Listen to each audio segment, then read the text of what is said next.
It started like any other weekend in my cozy apartment, sunlight streaming in through the living room window, casting soft shadows on the walls adorned with my paintings. I'd spent most of the week in my studio, experimenting with colors and textures, lost in a world of creativity that often felt like my only refuge. Art had always been my passion, and with each brushstroke, I poured my heart into every canvas, treating each piece as a personal expression of my inner landscape. My boyfriend, Henry, often remarked how he admired my talent, but I could tell there was a part of him that didn't quite understand the depths of my connection to my work. Whenever he'd come over, he'd inevitably reach for my brush or try his hand at mixing paints, thinking this would draw us closer. I appreciated his enthusiasm, but it often felt like an intrusion. One Saturday afternoon, I was preparing to start a new canvas, envisioning a vibrant sunset that fused fiery oranges with deep purples. It was the kind of piece I desperately wanted to share with the world. As I organized my paints, Henry strolled in with a new set of acrylics he'd picked up from a nearby store. "I thought we could have some fun today," he said, his eyes bright with excitement. I felt a pang of annoyance, but instead of voicing it, I smiled and suggested we hang out first, letting him have the run of my living room with his beginner's brushes. He agreed, and we spent a while chatting, munching on snacks, and throwing paint at some scrap boards I didn't mind getting ruined. But then things took a turn. After seeing me work, Henry casually, almost haphazardly, grabbed one of my larger canvases, the one I had set aside for my sunset masterpiece, and started to cover it with a vibrant green blob. My heart sank as I froze, watching him work. "No, no, no," I whispered more to myself than to him. "That's not. You can't just," but before I could articulate my frustration, he stepped back and said, "Look at that. I made something." All I could see was the destruction of my vision, the piece I had been nurturing in my mind for days, reduced to a chaotic mess of colors that didn't belong. Bitterness seeped through my resolve, and I attempted to explain how important that canvas had been to me, but he just shrugged, a smile plastered on his face, completely unaware of my growing agitation. It felt like a betrayal, and at that moment, I couldn't find the words to convey how hurt I was. The day ended on a strained note, and after he left, I hovered over the ruined canvas, tears pooling in my eyes. I didn't even want to look at it anymore, and something inside me snapped. I rolled it up and tossed it into the trash, almost feeling an odd sense of satisfaction as I did so. But relief quickly morphed into guilt. The next day, Henry asked about it, and I could see the excitement in his eyes as he recalled that moment of impromptu collaboration. I hesitated, my throat tightening as I confessed what I had done. Henry's expression turned from amusement to astonishment. "You threw it away? Why would you do that?" I wanted to scream my frustration at him, explain how he'd ruined something precious, but instead, I felt small. "Because it was mine, Henry. And it meant something to me," I finally managed to say, my voice barely above a whisper. The silence that enveloped us felt heavier than ever, and he just nodded, looking away. I expected an argument, a confrontation, but instead, we both stood in the fallout of a decision that had felt both impulsive and justified. "You didn't even care about it," he countered quietly, hurt flashing across his features, and in that moment, I realized the different ways we valued art and expression. We didn't see eye to eye, and maybe we never would. That evening, I sat alone in my studio, contemplating my actions. It wasn't just about the canvas. It was about communication, respect for one another's passions, and how quickly love could devolve into misunderstandings. I thought about the work I wanted to do, the emotions that needed to flow, and I knew I had to reach out to Henry, to explain further, to tell him how much his excitement meant but how it clashed with my creative process. As the moonlight spilled through the window, illuminating my untouched canvases, a sense of clarity washed over me. Perhaps that was the lesson in all of this, not just about art but about understanding each other as we tread through our distinct worlds. Our relationship needed open conversations, a commitment to honor each other's spaces. I texted him, asking if we could meet and talk. He replied almost instantly, saying he'd really like that.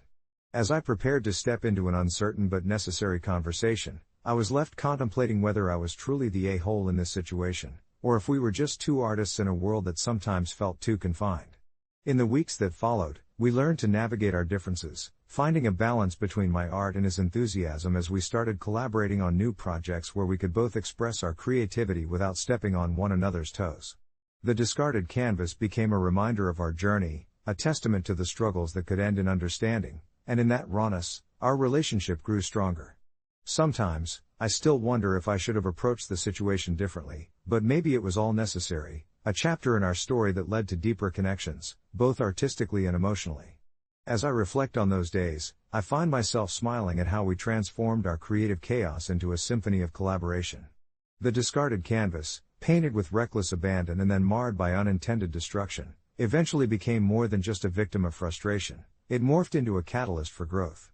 It was during one of those late nights, and we sat in our quaint little living room, filled with the smell of brush strokes and oil paint, that I realized how much we had changed. We had taken steps to infuse more understanding into our artistic practices, but more importantly, we were learning to navigate our lives together in a way that felt harmonious rather than combative. I remember the soft glow of our desk lamp casting shadows on the walls, flickering like the moments of doubt and hope that intertwined our stories. I had brought home a few canvases, each one a blank slate, eager to embrace the new chapters we were writing. We decided one evening to create a mural on the large wall in the living room, a combined testament to our growth and a reflection of our journey together. He suggested we blend abstract designs, flowing shapes that could symbolize our individual paths merging into one. The planning was half the fun, brainstorming in the late hours of the night, discussing colors, even arguing playfully about which patterns would complement the other's style. We stood shoulder to shoulder, surrounded by bursting tubes of paint and the remnants of our previous projects, as laughter filled the air with a warmth that made the room feel alive. It was in those moments I felt the cracks of our earlier misunderstandings start to heal, each stroke on our mural reflecting our innate desire to express who we were and what we had fought through, paving a road to understanding.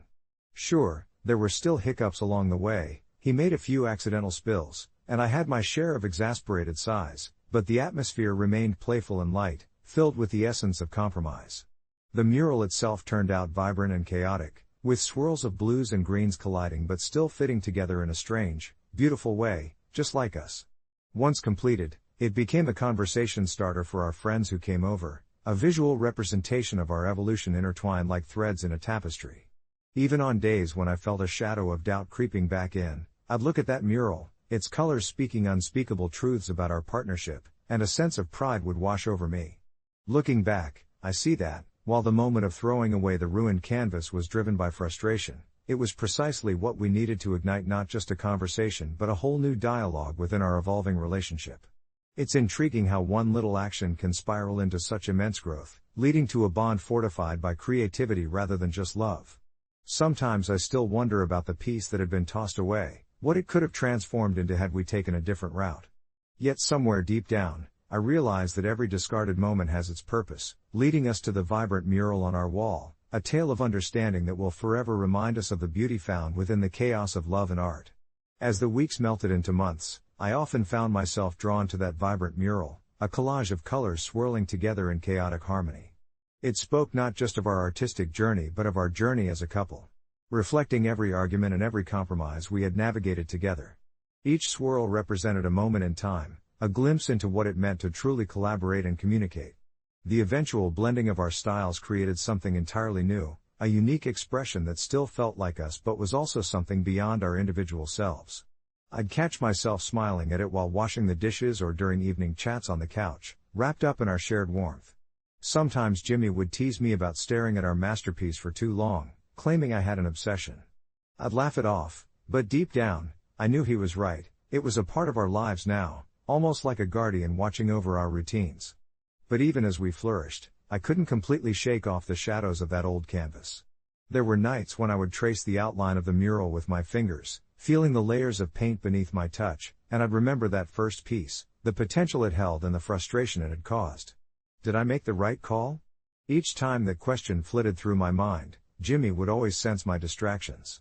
"You okay?" he'd ask, setting down his sketchbook and shifting focus onto me, his brow creased with genuine concern.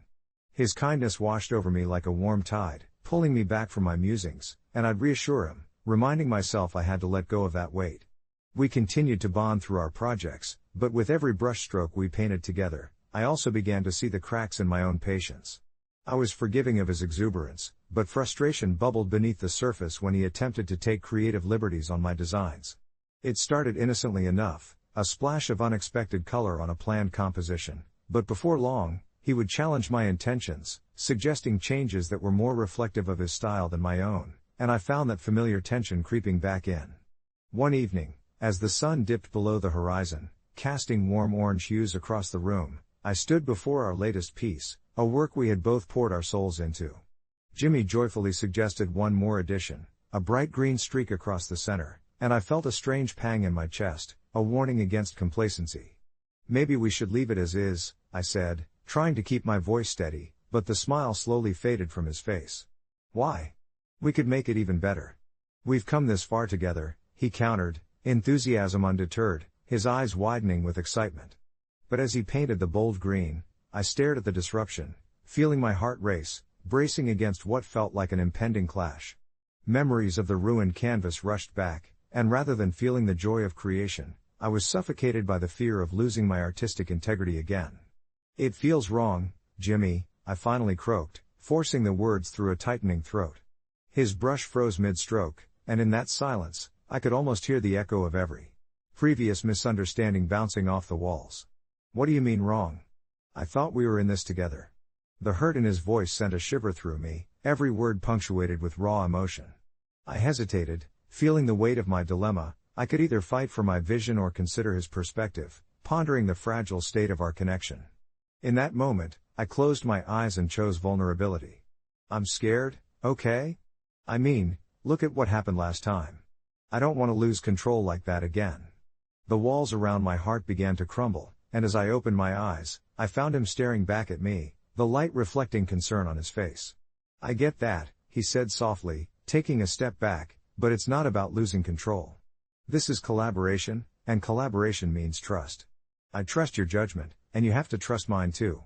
Looking at him, I couldn't help but wonder how this relationship had transformed, how personal this bond had become, an intimate dance between passion and compromise. It was true, I had to let go of the past. I slowly lowered my guard, and instead of shutting him down, I proposed an idea that felt both risky and liberating. What if we painted some smaller pieces together, just as a way to test our balance? If we don't like something, we can always paint over it or let it go. He blinked at me, surprised, and a slow smile crept along his face. I like that. A fresh start, right? And just like that, a new dialogue brewed between us. We committed to smaller projects, immersing ourselves in trial and error rather than tangible expectations, opening ourselves to failures but celebrating the little moments of creation. As we painted, the air around us thickened with laughter, music, and a newfound understanding. The mural became a backdrop for our evolving friendship, and each smaller piece that emerged without the weight of overthinking became a splash of relief amidst our artistic memories. A couple of weeks later, as we stood before a series of colorful canvases strewn across the floor, I felt a warmth flood through me upon realizing how far we had come.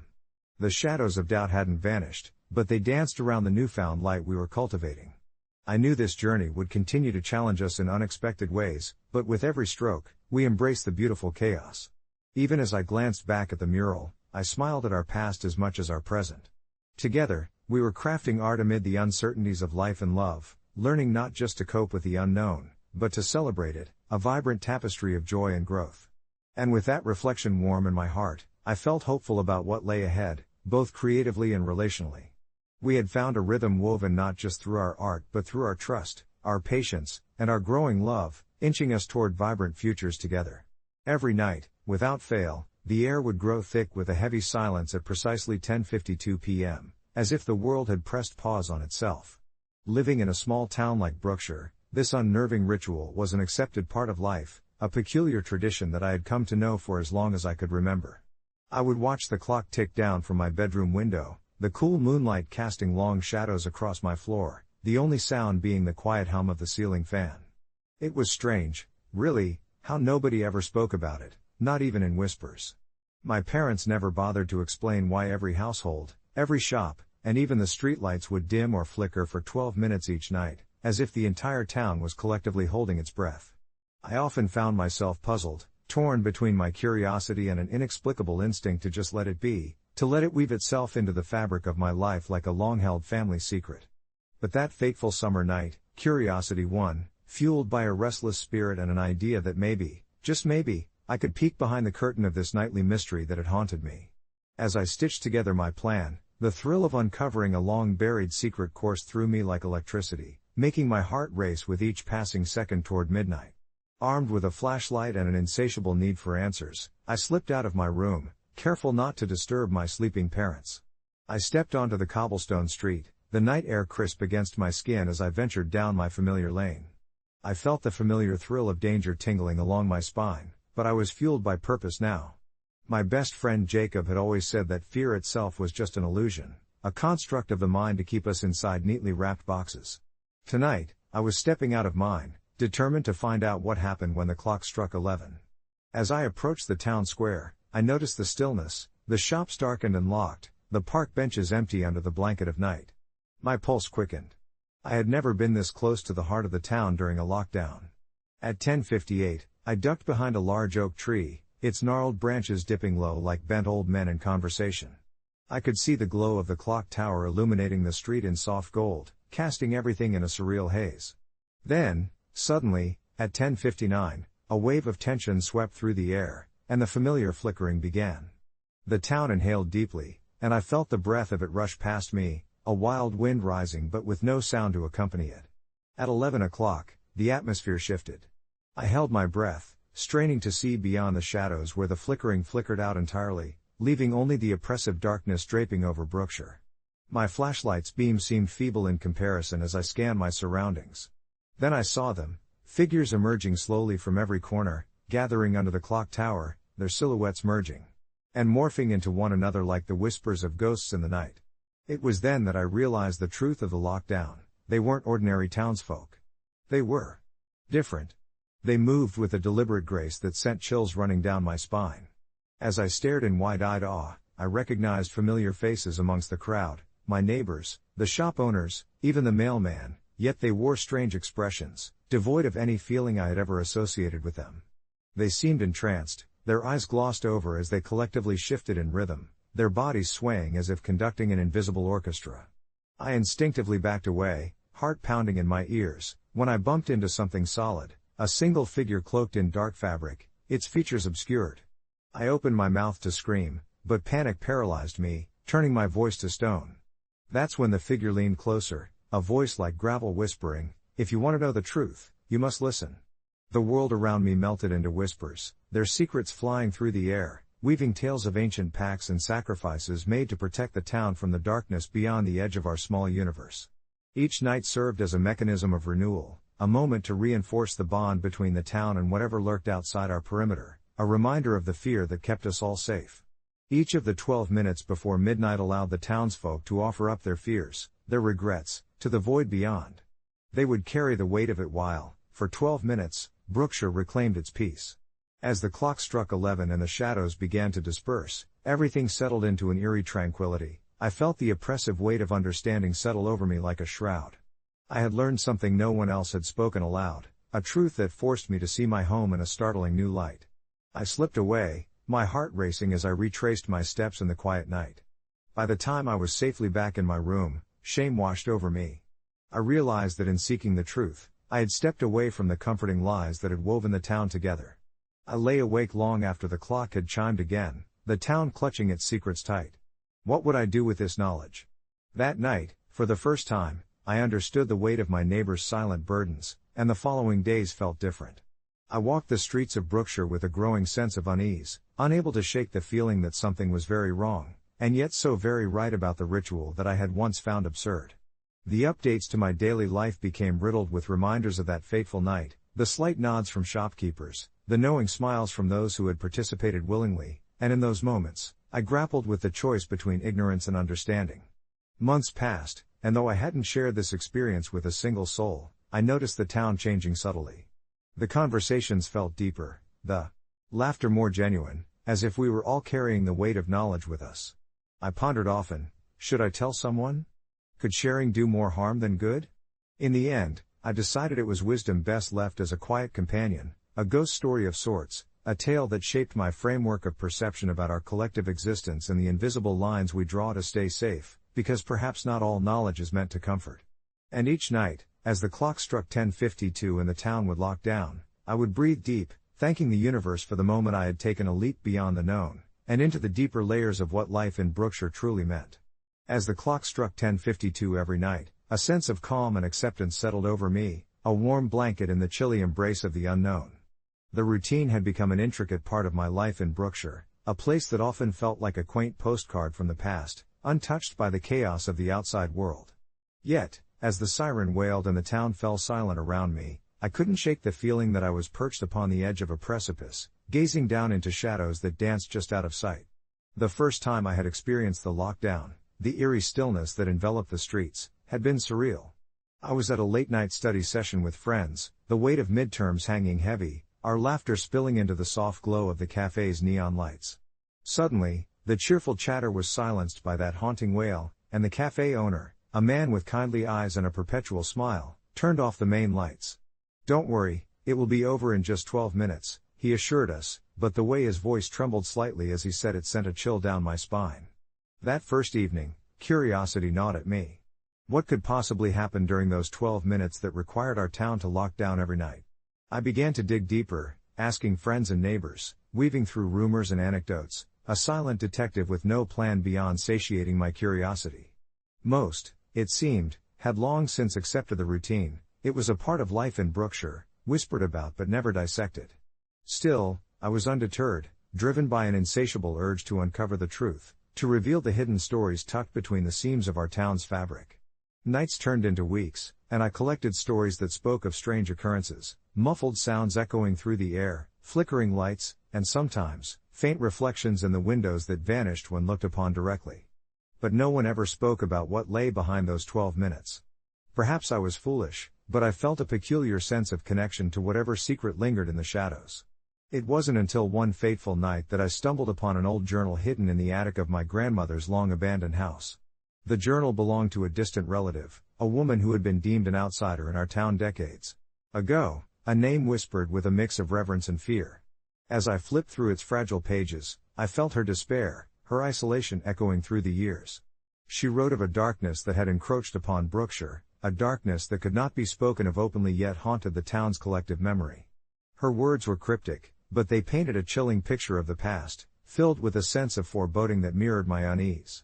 Each passage spoke of the loud sirens, a warning of sorts, summoning the townsfolk to protect themselves from what lay beyond the safety of their homes. Tears pricked my eyes as I realized this journal, once a neglected artifact, now pulsed with urgency, as if the weight of history was begging for acknowledgement. The next evening, I felt compelled to share everything I had learned with the town council. A handful of reluctant faces gathered in the community hall. I presented my findings, my heart racing with the fear of rejection, of being branded the town's nouveau conspiracy theorist. Surprisingly, a gentle murmur rolled through the room, people shifted uneasily in their seats but listened.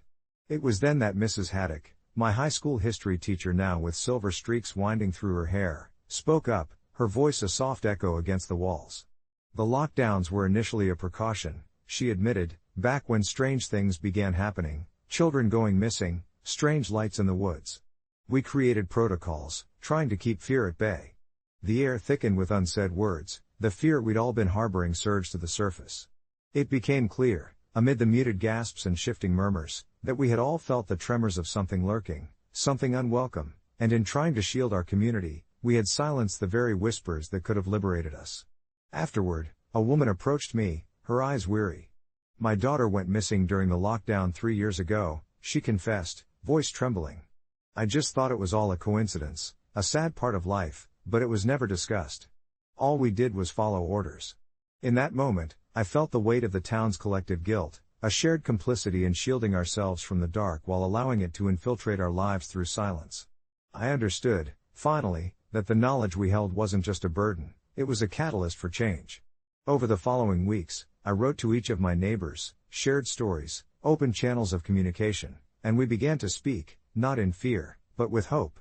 The 12 minutes became a platform for healing. We marked that time by uniting, creating rituals of remembrance for the lost, a declaration that we would not let history repeat itself.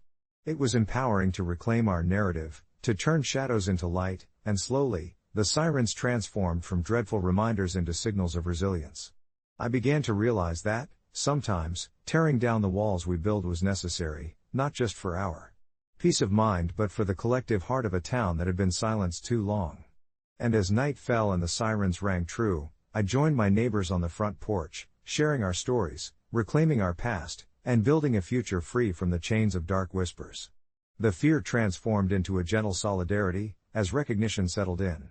That night, as the clock struck 10:52, I took a deep breath, allowing gratitude to wash over me, not just for the truth revealed, but for each soul that dared to be vulnerable, to share a story, to embrace the discomfort that eventually led to our coming together. Little did I realize that this was just the beginning. The nights that followed unfolded with a surprising cadence of trust and connection. Every 10:52 brought with it not just the sound of the sirens marking the lockdown, but the unmistakable sense of unity that had been forged in our shared vulnerability. Each evening, more families joined us on the porch, stories flowing like warm honey, sticky and sweet, their narratives intertwining with one another, creating a tapestry of lives colored by hardship, resilience, and kinship. We spoke of old neighbors long forgotten, of the eccentricities that once defined our small town, and of the chilling events that led to our customs, each revelation a thread pulling tighter around our community, stitching the fabric of Brookshire back together. I discovered Mrs. Thompson had once been a gifted violinist, performing with a local symphony before the lockdown enforced her seclusion, and I encouraged her to play once again. The mournful notes she produced carried a haunting beauty that seemed to echo our past sorrows while beckoning hope towards the future. But it wasn't only the adults who found their voices. Even the children, who had previously been hushed by the fatigue of our town's rumors, began to share their dreams and fear, whispers of monsters under their beds emerging lightheartedly transformed into shadows of the unknown that haunted us all. As the days slipped by, I watched the essence of Brookshire metamorphose. The self-imposed barriers that once shackled us fell away, replaced by a sense of belonging that filled the gaps of our lives. Neighbors ventured away from their homes after the lockdowns were lifted, engaging in spontaneous community events. I found myself enveloped in this whirlwind of rekindled friendship, revitalizing not just our town but also my sense of purpose. One chilly evening, after another night of storytelling, we decided to shift the lockdown. Rather than retreating behind closed doors at 10:52, we would share a meal, a simple gathering to acknowledge the passage of time and the strength we had collectively developed. So Friday became our unity night. Candles flickered on tables sprawled end to end across Main Street, laughter mingled with the lingering silence of the sirens that would still wail, serving as a reminder of what we once faced, but also of how far we had come. However, as the weeks rolled into months, I started to feel a peculiar tug at my heart, a flutter of unresolved tension that I couldn't quite place. Every so often, I'd catch fleeting glances of unease hidden beneath the smiles shared over meals. I noticed that each night, some families still chose to stay behind locked doors, as if they held fast to an instinct that warned them not to fully embrace this newfound peace. One night, a particularly fierce storm battered Brookshire, and the sirens howled through the air, mirroring the thunder above. The lights flickered, and after a moment of hesitation, our gathering dispersed, people reluctant but ultimately retreating to the safety of their homes. Little did I know, as I settled into bed that evening, that my fleeting concerns were about to crystallize into something far more real. The next morning, just before dawn's light began to spill across the horizon, a frantic knock on my door jolted me awake. It was Mr. Holloway, the town's old librarian, who looked pale and shaken. He gasped for breath, his voice barely above a whisper as he beckoned me outside. "It's happening again," he said, "you have to see." We hurried down the street, following the shadows of our neighbors emerging from their homes, all us drawn together by a mutual fear. The streets of Brookshire felt like a haunted morning, mournful and heavy. As I stepped outside, the atmosphere shimmered with something otherworldly. Our community gathered at the center of town in wide-eyed confusion, murmurs of disbelief echoing the early mist. Then it came, a sudden and powerful shift in the air as a figure appeared at the edge of Ellis Park, bathed in the gray light of dawn. It was an old woman, her face weathered with lines wrapping around cautious blue eyes, an aura that tugged at something deep within me. In her hands, she held what appeared to be a large, brightly painted box adorned with swirling designs reminiscent of the stories we had been sharing. "When the townsfolk forget the darkness that comes after the lockdowns," she called out, her voice surprisingly steady amidst the tension, "the darkness will remind them." A chill pierced the air as she opened the box to reveal strings of delicate memories, old photographs, crumpled letters, and fragments of forgotten lives, pieces of Brookshire long lost and nearly erased from our minds. They danced and flickered in the wind, releasing a wave of whispered voices that echoed through the town, triggering every locked memory of pain, neglect, and fears we had tried to bury.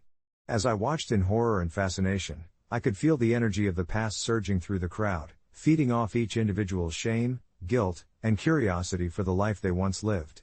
What does this mean? I wondered, my heart racing between dread and the need for answers. The woman's eyes met mine, and for a moment, the fear evaporated. She offered a knowing smile. "Embrace it," she urged, "and decide for yourselves how to let it shape you." At that moment, I understood what had happened during those surreal nights of sharing. We had built something beautiful in the wake of darkness, a new tradition where vulnerability turned into strength. However, the stories we buried were still there, existing in the fabric of our town, yearning to be recognized. We could no longer lock down our fears nor ignore the consequences of our past. We united not just in declaring our old pain but in acknowledging it together. And so we did. In our newfound circle of acceptance and resilience, we began to share once more. The fears and sadness would not diminish our light, instead, they would guide us towards growth. As the sun rose, painting the sky in shades of pink and orange, the town of Brookshire stood together, brilliant and renewed, prepared to embrace whatever lay ahead while carrying every piece of who we were beneath our shared story. The box of memories became a symbol, reminding us that while we may lock down at twilight, it was the unlocking in the light of day that truly defined our existence. It was a crisp winter morning when my son and I arrived at the slopes, the air sharp and invigorating, promising a day filled with laughter and the thrill of gliding down glistening white hills. My son, Ethan, had only started skiing a couple of months prior but was already captivated by the sport. His enthusiasm was infectious. As a single parent, I cherished these moments spent together, feeling the weight of life melt away with each laugh as we bundled up against the cold. The excitement in his little voice as he beckoned me to a gentler slope warmed my heart. I watched him transform from a cautious beginner into a spirited skier. But as morning gave way to afternoon and we found ourselves at the base of a moderate hill, ready to take on a new challenge, I couldn't shake the feeling that something was off. Ethan, energized by the promise of adventure, shot off ahead of me, his red helmet bobbing in the distance while I followed cautiously, knowing that he needed space to explore but also keeping a watchful eye on his technique. That's when I saw him, a man with a smug expression and a bright orange ski jacket, barreling down the hill. I initially mistook him for simply a confident skier, but I soon realized he had little regard for those around him. As if determined to prove his prowess, he sidestepped Ethan's path as they met in a tumble of limbs and sharp edges. I felt my heart drop as I watched Ethan crumple to the snowy ground, a frightened look on his face. Before I could reach him, the man clumsily skidded to a stop, his attention unfocused as he turned to check his own gear rather than caring for the child he had just collided with. I rushed over, my heart racing, and knelt beside Ethan, my hands brushing against the cold snow as I surveyed him for injuries. Thankfully, he appeared unharmed, but the tears welling up in his eyes rattled me more than any physical ailment could. Anger simmered just beneath the surface as I glanced at the man, who was now sauntering away, clearly unconcerned about the aftermath of his recklessness. "Are you okay, buddy?" I asked Ethan gently, my voice trembling with a mix of relief and rising fury at the man's arrogance. Yet the sting of humiliation mingled with my protective instincts. Was it overreacting to call ski patrol on someone who had scared my child? As I comforted Ethan, I could see he was growing more distressed by the second, overwhelmed by the sudden chaos of the moment. I took a breath and made the call. While waiting for the patrol to arrive, I watched the man laugh and joke with his friends nearby as if Ethan's experience was an amusing side note. The urge to confront him was palpable, but fear held me back, wondering if turning this into a spectacle would only upset Ethan more. The ski patrol arrived relatively quickly, assessing the situation with calm professionalism while I explained what had happened and how the man had disappeared into the background of the day, leaving a ripple of anxiety in his wake. They assured me Ethan was safe and that they would handle the matter, which left me feeling both relieved and a little uncertain about whether I had crossed a line. After they dealt with the incident, Ethan and I decided to take a break, curling up at a nearby cabin with steaming mugs of hot cocoa. As we sat there, I watched him slowly return to his bubbly self, animatedly discussing how he wanted to tackle the next slope while I mentally sifted through my choices. Had I been too harsh? Did intervening really matter? The warmth of the drink settled over me as Ethan's laughter filled the air. My heart was still heavy, but the fuller sense of parental protection began to outweigh it. When we returned to the slopes, I kept him close, monitoring every wave of excitement or fear reflected on his face. The thought could not help but linger, should I have chosen a different route? The incident haunted me, a nagging feeling not just of vigilance but of questioning my decisions, stacking against the joy of our day. That evening, while tucking Ethan into bed, I finally asked him what he thought about the day, and he smiled brightly, recounting the delicious cocoa and the fun of trying out new runs. "Did you see how I turned my skis to avoid that giant snow bump?" he asked. Relief washed over me. Perhaps in the midst of chaos, our little adventures had forged lessons that neither of us would forget. Updates floated through my mind as I reflected on the afternoon, pondering about talking to someone at the lodge about safety for the kids but largely trusting that the ski patrol had taken appropriate action. The next morning, I sat idly, scrolling through a local social media forum when I stumbled upon a post titled something like AITA for being a reckless skier. The familiar orange jacket leapt off the screen. It was the man from the previous day, recounting the incident but portraying himself as a misunderstood thrill seeker who had been wronged. I chuckled softly and felt a wave of empowerment wash over me, reinforcing that I did the right thing for my son. The story rolled through my mind as I sipped my coffee. Life was often a toss-up of what's right or wrong, but when it involved safeguarding my child, I knew I'd take the ski patrol every time. As I sat there, watching the steam rise from my mug, my thoughts danced between the warmth of the cafe and the icy chaos of yesterday's events. The mountain air clung to me still, its crispness a sharp reminder of that too-close encounter. My son, Jason, had been so excited to hit the slopes for the first time. The anticipation was evident in his wide-eyed, bouncing energy as we strapped on our skis, the bright sun glistening off the powdery white snow. I had watched him glide cautiously at first, a little awkward but admirable in his determination. I couldn't help but grin as he cautiously maneuvered between the ever-present shadows of seasoned skiers. That grin had faded quickly when the orange-clad man hurtled down the mountain like a rogue missile, his skis gleaming with reckless intentions. There was no slowing down, no effort to avoid my son, and the moment became a blur. I remember calling out, but my voice was swallowed by the wind as Jason was knocked off his feet, landing with an audible thud, his little body tumbling into a snowdrift. The panic that washed over me was paralyzing. I rushed to my boy, my heart hammering, unwilling to look away from the damage that could have been done. Thankfully, he just had a couple of bruises that would fade, but the feeling of fear lingered long after.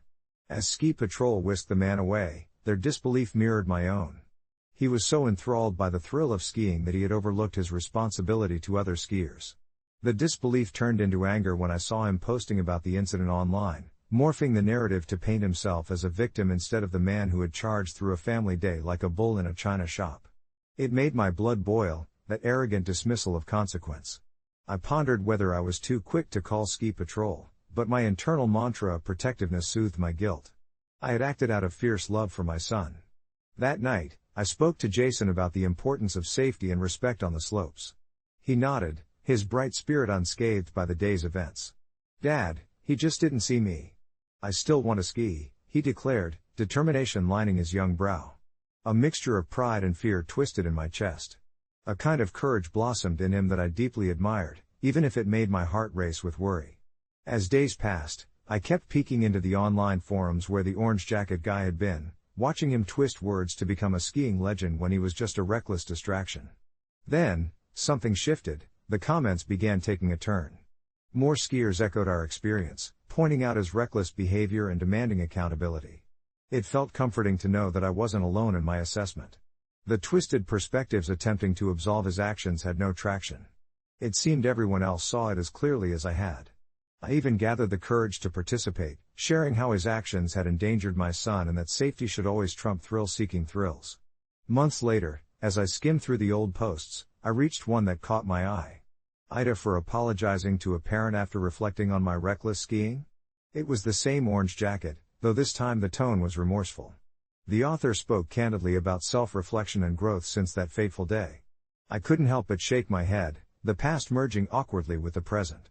Though it was gratifying to see someone take accountability, a part of me resented the years lost to careless decisions. I closed my laptop and turned my gaze into the depth of winter as it changed to dusk.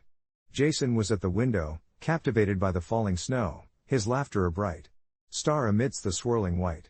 Perhaps life was less about the transgressions of others and more about how we chose to love and nurture, to build characters and let them shine.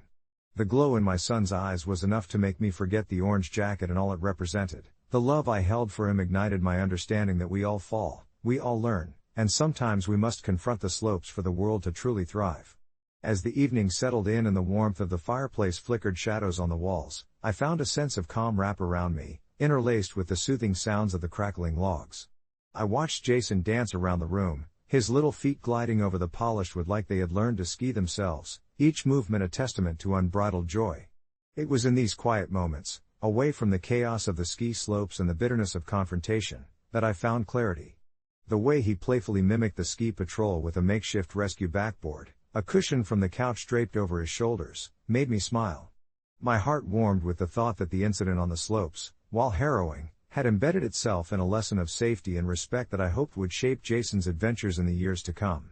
With a steaming mug of cocoa in hand, I settled into the couch, letting the aroma wrap around me like a cozy blanket.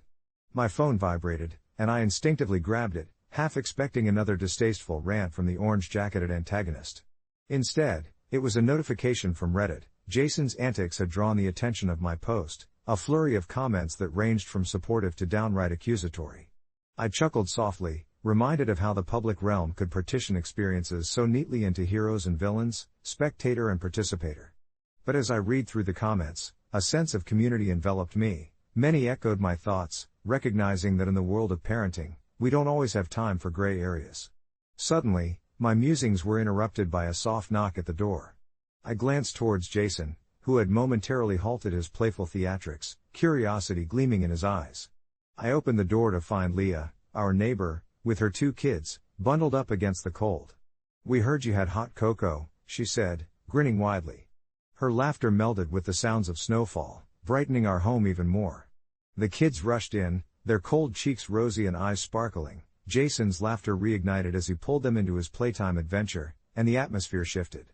In the midst of our newfound gathering, I realized that life's slopes could be treacherous, but they also gave rise to moments of incredible joy and connection.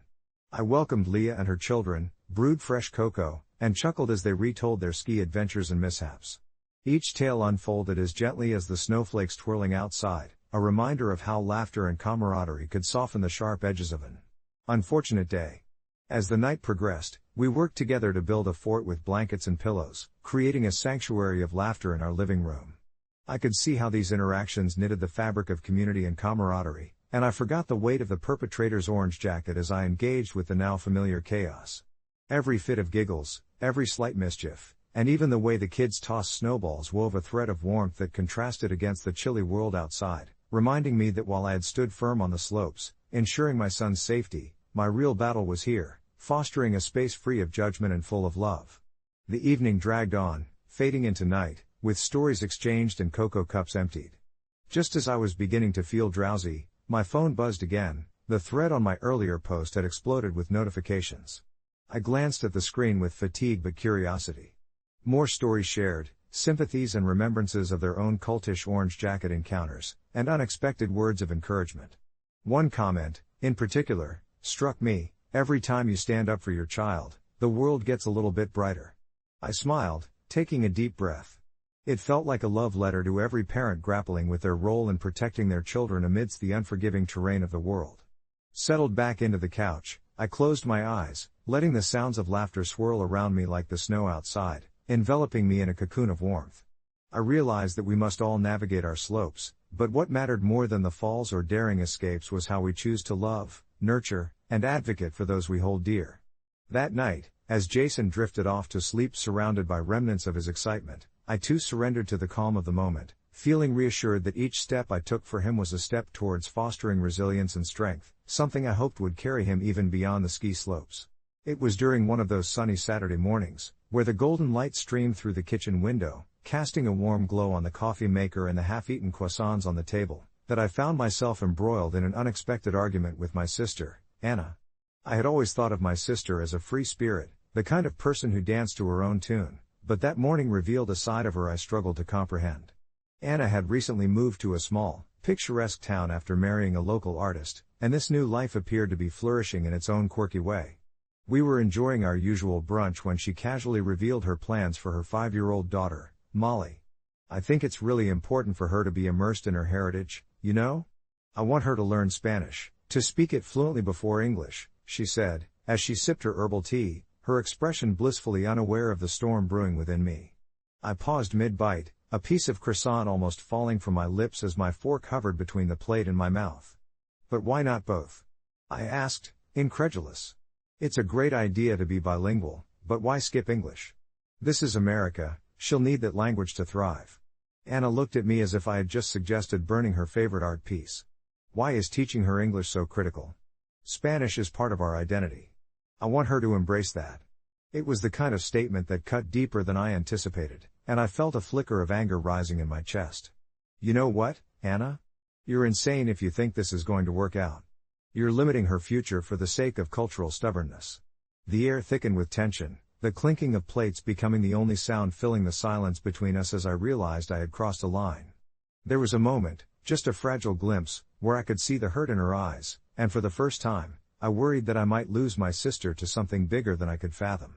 The two of us, sitting across from each other in that sun-drenched kitchen, felt as if we were standing on opposite shores of a growing chasm. I chased away the rising guilt with a sharp breath, but it only intensified. Anna didn't respond right away. Instead, she set her teacup down with deliberate care, as if to gather her thoughts. The hurt morphed into quieter frustration. You think English is the only way she can succeed, that language alone defines her capabilities? You should know better than anyone how important it is for me to raise her, not just in one culture but in many. I struggled to understand her perspective. True, our upbringing had been steeped in the traditions of our Spanish-speaking family, but this was different. This was an entirely isolated approach to raising a child. Anna, it's not just about language, it's about breaking down barriers in society, especially in this digital age, I reasoned. What will happen when she tries to engage with her peers? She can have that heritage without shutting out other avenues. Her face tightened, and in a voice barely above a whisper, she responded, I'm not shutting anything out. I'm opening doors to her roots, and if you can't see the importance of that, then I don't know what to say. I felt the prick of tears in my eyes, frustration mixed with my instinct to defend not only my view but the future of a child I adored. The brunch devolved into an awkward silence punctuated only by the quiet whir of a fan in the corner, and with each passing second, I feared we were creating a rift that would never heal. I finally broke the silence. I just don't want you to mess this up, Anna. She deserves the best of both worlds. I couldn't read her expression. It was like peering into a fog. She sighed deeply and stood up, indicating brunch was over. Maybe you don't understand parenting as I do, and that's okay, but we have different views, and you're not going to change my mind, she said, her voice steady yet filled with a sadness I felt deep in my own heart. As I left her house that day, I felt a multitude of emotions swirling inside me, guilt, concern, and confusion. Were my intentions right, or had I imposed my own fears onto her parenting style instead of supporting her choices? In the weeks that followed, I distanced myself, trying to think through the layers of our conversation while giving her the time she needed. Yet, messages went unanswered, calls were left unreturned, and soon, I felt like a ghost haunting the corners of her new life. Days turned into weeks, and I watched from afar as Anna shared snippets of Molly's milestones on social media. Photos showed her twirling in a dress, speaking to her friends exclusively in Spanish, interspersed with family gatherings where laughter and warmth were evident. Yet still, there was an absence I couldn't shake. I missed being part of something so vital. The turning point came when I received a surprise text from Anna one afternoon. Can you come over? Molly wants to share something with you. I felt a surge of hope and anxiety as I drove to her house. Once there, I saw Molly sitting cross-legged on the floor, her bright eyes lighting up when she spotted me. Auntie, I want to show you my new story. I wrote it in Spanish. Her enthusiasm was infectious. She pulled out a crayon and paper, presenting a series of drawings alongside Spanish words. Overwhelmed with emotion, I took a seat beside her, helping to read the words as she beamed with pride. In that moment, I could see how my sister's choice was shaping her daughter's identity. Yes, the importance of balance remained essential to me, but this was not the end of the world I feared it would be, it was a beginning. I turned to Anna, who was watching us with a soft smile, clearly happy to see our bond rekindle. You know, maybe I miscalculated, but Molly should learn everything she can, I confessed. I guess you're not insane, after all. Just passionate. Anna laughed, a joyful sound that filled the air. Let's teach her English together, shall we? As we sat together, sketching bilingual stories alongside a bright girl full of dreams, I felt a weight lift. It was in this shared experience that I realized understanding often grows from the seeds of difference, and sometimes, the best way to support someone you love is to embrace their choices, even when the logic of it doesn't fully resonate. In the months that passed, we built bridges back to each other, teaching Molly the values of her heritage and the languages of the world. And while we might not have agreed on everything, that day marked the beginning of a journey, one where we would each learn the language of love, compassion, and acceptance anew. Update: a month later, Anna sent me a video of Molly confidently reciting a children's song in both Spanish and English. She was proud, and so was I. We had found a balance together, and our family felt more united than ever. I knew, without a doubt, that every shade of culture and every word woven together contributes to a tapestry worth cherishing, one that we would continue to nurture hand in hand. As the weeks rolled on after that pivotal day, it felt like a weight had been lifted not just from Anna's shoulders but from our entire family. The tension that had once loomed over our gatherings evaporated, replaced by laughter and warmth that echoed through our living room during those weekend visits. I remember one particular Saturday vividly. The sun shone bright through the kitchen window as Anna prepared an elaborate brunch, her hands busy mixing batter for pancakes while the faint sound of children's laughter danced in the air. Molly, with her little apron tied around her waist, was beaming as she helped her mom, her small fingers smudged with flour, following along in a spattering of Spanish and English. Anna had started incorporating both languages into their routine, making it a fun game instead of an obligation. I watched them together, my heart swelling with joy at how far we had come. I had made it a point to join in and read picture books with Molly, choosing stories that were beautifully rich in both languages, and encouraging her to express her thoughts freely about them, as if we were weaving together our own little storytelling sessions soaked in bilingual charm. Yet, despite these nurturing moments, I still grappled with lingering worries about Anna's earlier stance on language. The implications of what had happened hung around like an old ghost. I often found myself questioning whether we'd truly harmonized our approach or if this newfound balance was temporary, a gentle breeze during a fragile season. One evening, after a family dinner filled with discussions and dreams, I felt compelled to broach that topic with Anna once more. We settled on the worn couch, the evening calming us into a cozy stillness as I leaned into the conversation. Do you ever think about how your perspective has changed? About all the things you once believed? I asked gently, taking care to keep my tone inviting. She paused, her brow furrowed in thought. I do, she finally said, a hint of vulnerability in her voice. I realize now that I was so desperate to hold on to our heritage, to shield her from the chaos of navigating two worlds, that I forgot how beautiful it could be to embrace both. It's like I was seeing a colorful sunrise through a foggy window. Her words struck me, resonating deeply. Our discussion flowed effortlessly as Anna shared how she had once feared that introducing English might dilute their vibrant Spanish traditions, but now she saw it as a way to enhance them. I admired her willingness to grow, to recognize that the act of sharing languages could amplify their family bond rather than divide it. This was indeed a lesson in resilience and love. I could see it shimmering in her eyes, a twinkle that hinted at a fresh beginning. As we spoke, the world outside seemed to fade away, the evening air soothing and infused with the scent of lingering spices from dinner. We reminisced about our childhood, the laughter, the chaos, the little moments that reminded us of why family was so important. It all felt so raw and real, like a warmth spreading through my veins. As we concluded our heartfelt late-night talk, something in me felt lighter, like the fog was finally lifting in my own perception of our family dynamics. A few weeks later, my phone buzzed while I was having my morning coffee. It was another video from Anna. I pressed play, and there was our little Molly again, this time standing proudly on a small makeshift stage, a stuffed bear in her arms as she sang a medley of both languages, her voice sweet and innocent. The audience? Her dolls lined up as if they were the most enthusiastic fans in the world. Look, it's our bilingual superstar.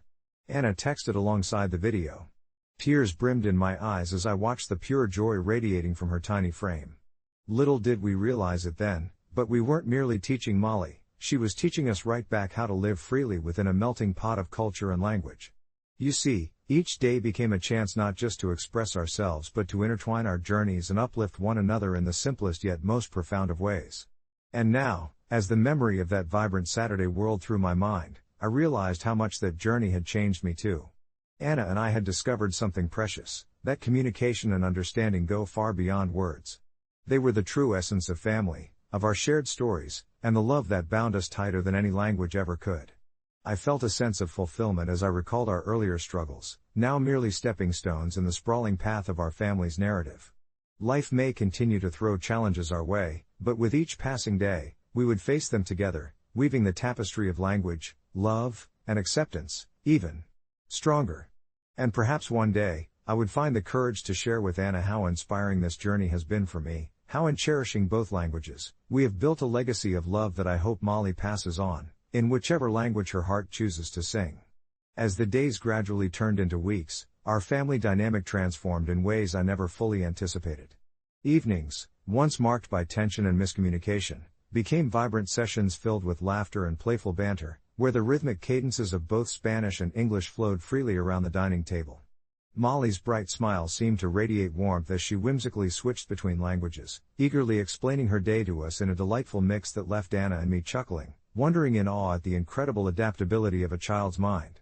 There were moments, like when we jointly read her favorite story, the familiar characters dancing off the pages in both languages, that deepened my understanding of how multifaceted childhood can be, revealing layers of creativity and imagination I had always regarded as intangible until I witnessed it bloom before my eyes. Yet, woven into this delicate tapestry were the threads of occasional misunderstandings. For instance, during a family gathering, Molly inadvertently called her cousin a taco, meaning silly in Spanish, while aiming for the English word goof, sending the whole room into a fit of laughter, but also sparking a hushed moment of confusion as the adults exchanged bemused glances. It was these small mishaps that reminded us of the beautiful chaos interlaced through language learning, an essence not just of acquiring words, but also of forging connections despite missteps. I found myself reflecting on our own childhood lives as I watched Molly interact. Anna and I had faced our share of complexity, each entangled in our unique cultural roots, yet we had always hoped to unite those roots for her, not recognizing at first that our differences were exactly what could bring us closer together. One serene Sunday afternoon, while seated on the patio with my sketchbook brimming with wildflowers, I decided to pen a letter to Anna, one that expressed my gratitude for her resilience, for embracing the quirks of our evolving family dynamics, and for the lessons I had learned through her determination to keep our heritage alive in Molly's heart.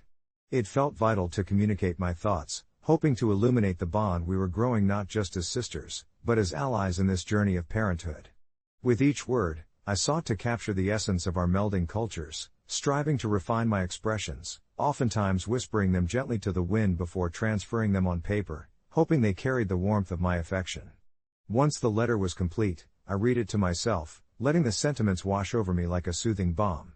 When I finally shared it with Anna, her eyes widened, sparkled, and then softened, gratitude spilling from her voice as she hugged me tightly, almost as if the weight of our prior disagreement slipped away along with her exhale. In time, I gathered the courage to voice my thoughts about how this journey had helped me learn to appreciate all shades of language, an awakening that fueled newfound passion within myself, whispering to Anna how our commitment to communicate with love and understanding had reshaped the very fabric of our family. We agreed that we were forging a unique identity, nestled between our cultures, where the love we shared cared less about keeping score on which language was spoken when, and more about the emotional resonance behind every word, how a simple gracias could hold as much heart as thank you. This perspective brought us further together, allowing me to breathe easier in the warm embrace of our joint aspirations for Molly. As the seasons shifted, I often caught glimpses of Molly giggling with her friends, blending her playful banter, reminiscent of a little polyglot conquering the world with every cheerful note. One particularly vibrant afternoon, she elatedly invited her friends over for an impromptu language day in our backyard, where they huddled around crayons and paper, inspiration struck, and a flurry of illustrations of their favorite things burst forth, words fluttering between language borders like butterflies setting free. It struck me in that moment how these budding relationships would someday define her place in the world, building bridges and embracing differences with an open heart. I felt something shift inside, a blossoming of hope and a profound commitment to being a supportive figure in her life, as I knew deeply that no matter where her journey led her, we would be there as her unwavering support. Looking back now, the journey we embarked on was not merely about language, it shaped the pillars of our familial relationship, showing us the incredible strength found in vulnerability, teaching us that acceptance isn't always about being right or wrong, but rather about cultivating an environment filled with compassion and open-ended questions, nurturing apples from both our trees, allowing them to grow together in a delightful orchard. Those initial struggles now felt like whispered lullabies, reminding me of the beauty residing within patience, and as I closed my eyes at night, I felt a sense of peace wrap around me like a cozy blanket, grateful for the families we've built through honesty and love, knowing that this was just the beginning of a brighter story unfolding before us. When I first moved into my college dorm, I was filled with a mix of excitement and fear. Living away from home meant newfound freedom coupled with a whole lot of responsibility, but nothing quite prepared me for becoming a reluctant pet owner. My roommate, Jamie, had a long-haired tabby cat named Oliver, a fluffy bundle of mischief that seemed to have an uncanny ability to detect when I was vulnerable, and despite my initial hesitation toward sharing my space with an animal, I found that I could tolerate Oliver's antics, until that fateful Tuesday afternoon. It had been a long day filled with back-to-back classes and a looming assignment I was struggling to tackle. I returned to our dorm, a small space cluttered with books, clothes, and the ever-present scent of takeout.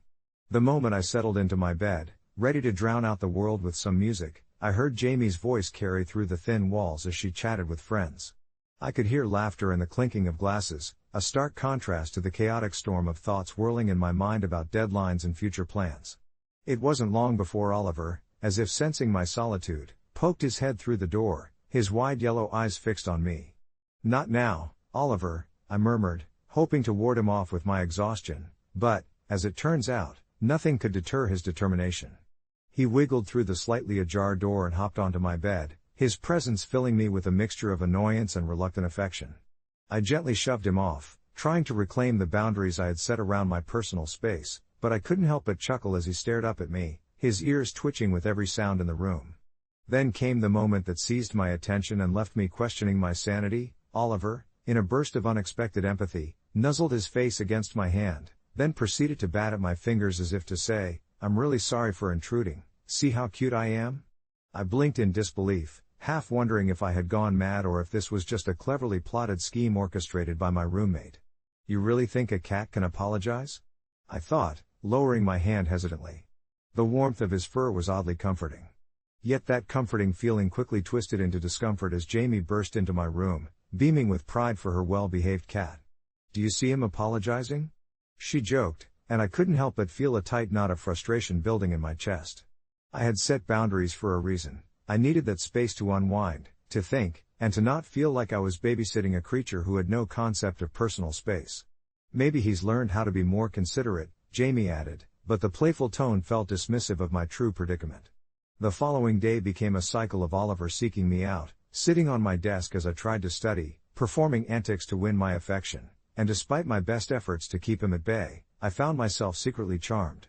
However, a tipping point came when, the next day, he curled into my lap while I was engrossed in reading. I felt warmth radiating from him, and suddenly, it felt like Oliver had transformed into an emotional semaphore, signaling that I wasn't alone despite all the chaos around me. Just as soon as the joy of that connection blossomed, the reality of our living situation crashed into it. I realized that I wasn't just fighting against a cat, I was fighting against the inklings of companionship that came with it, the roots of connection that dug deep into my reserved heart that I had not anticipated. So when Oliver came to me yet again, his head bowing slightly as he gazed with those imploring eyes as if he understood my troubles, I took a breath and softly said, "You can come in, but only this once." In that moment, there was an undeniable shift, not just between me and Oliver, but within myself as well. It felt strangely cathartic to open my door, both literally and metaphorically, allowing this little creature to occupy not just my space but also my weary heart. As days turned into weeks, I found more peace in cohabiting with Jamie and Oliver than I could have ever imagined. I started sharing moments with Oliver where his purring soothed my anxieties, moments where Jamie and I would laugh as Oliver got himself tangled in random objects in the room, and before I knew it, our space felt less like a cold dormitory and more like home. My fears of losing control over my personal space diminished, and I learned to embrace the chaos that comes with companionship. In the end, I couldn't tell if I was the asshole for trying to maintain my boundaries or if I had simply been afraid of letting someone, or something, new into my life. Perhaps some apologies, whether from a person or a cat, don't need to be spoken at all. Update: a couple of months later, Jamie and I decided to adopt a second cat.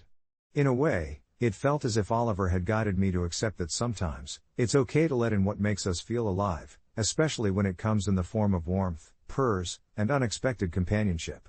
Reflecting back on that pivotal moment with Oliver still evokes a swirl of emotions within me.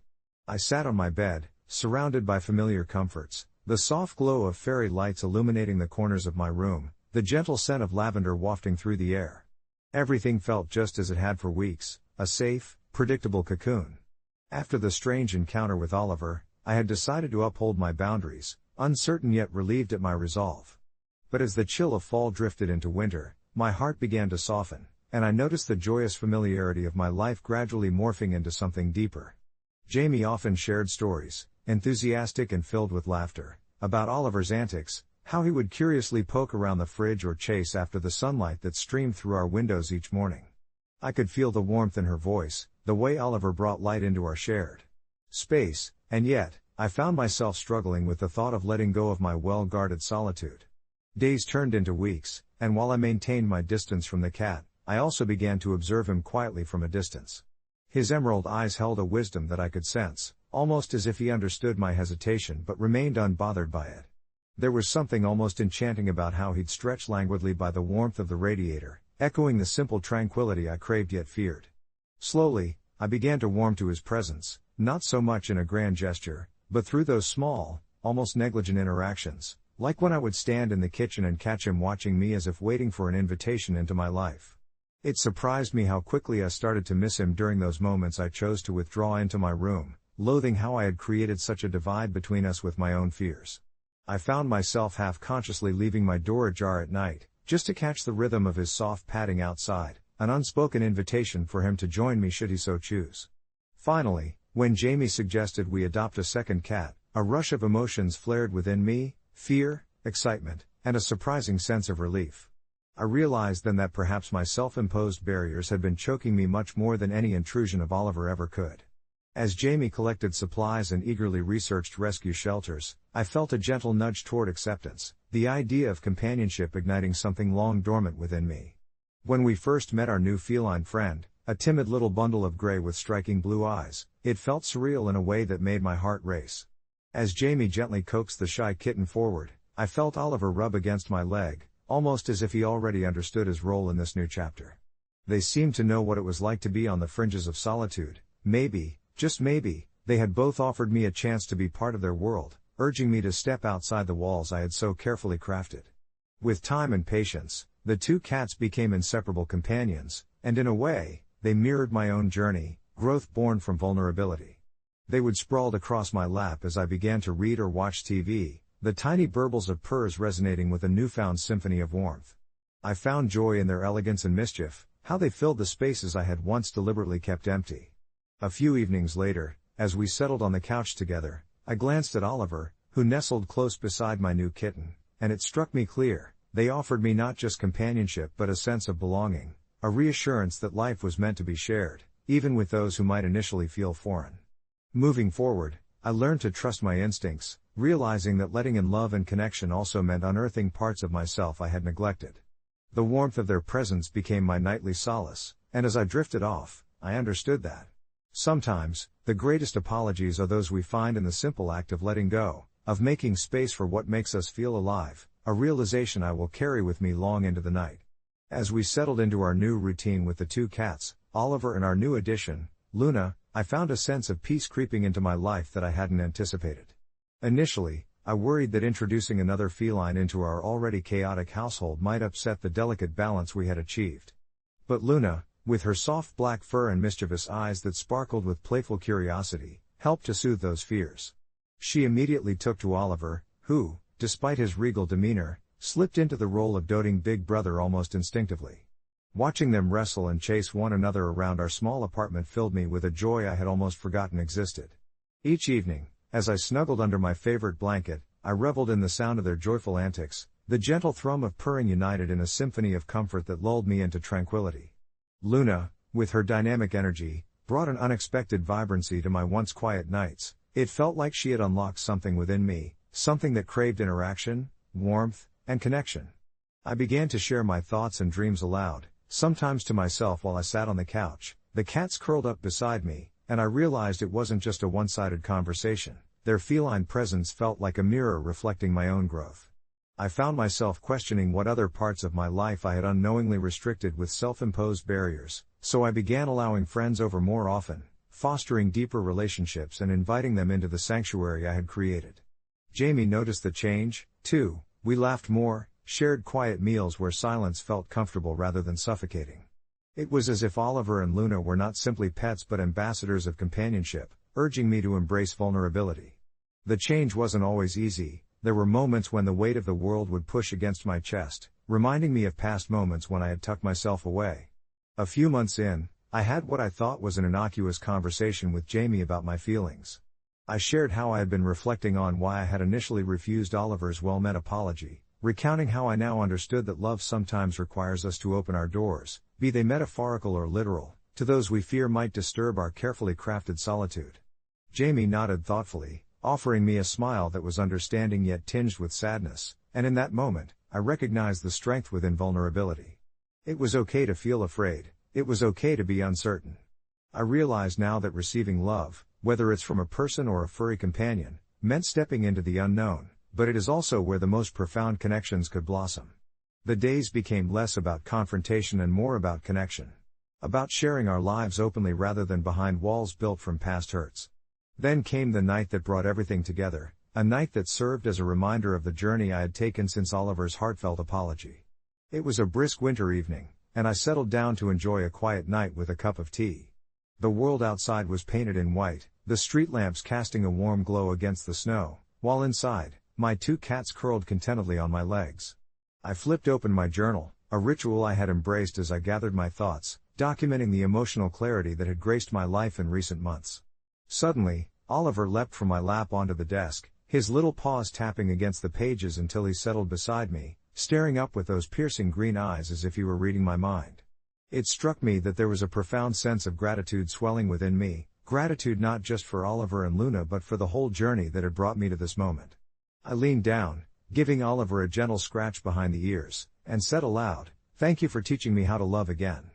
When Luna nudged her head against my hand, insisting on her share of affection, I felt an overwhelming sense of connection, a comforting reminder that sometimes the most precious breakthroughs come from the most unexpected places. In the blend of their fuzzy warmth and the tranquil ambience of the room, I embraced the idea that letting go of boundaries could be liberating, not just for myself but for the new family we were building together. As I closed my journal and let the stillness envelop me, I understood that life thrives in shared warmth, and perhaps, the most genuine apologies come wrapped in the soft fur of those who teach us the value of presence, love, and belonging.